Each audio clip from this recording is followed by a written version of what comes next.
ফের শহরে বৃদ্ধের রহস্য মৃত্যু। গলফ গ্রিনের বাড়ি থেকে ৭২ বছরের প্রাক্তন সরকারি কর্মীর দেহ উদ্ধার।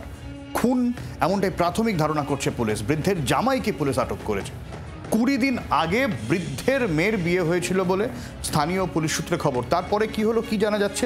বিক্রম রয়েছেন আমাদের সঙ্গে সরাসরি, বিক্রমের কাছ থেকে জানবো। বিক্রম,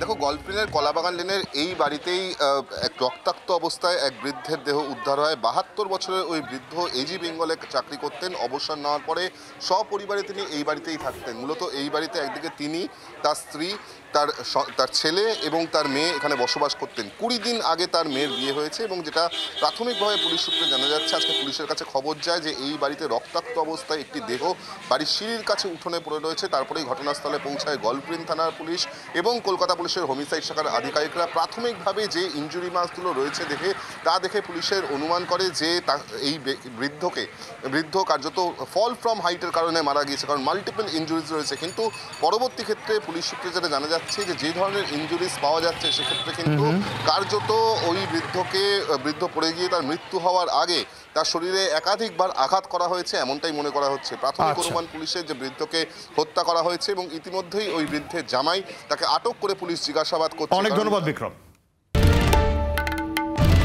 বাংলার আওয়াজ, বাঙালির আবেগ, জি ২৪ ঘন্টা।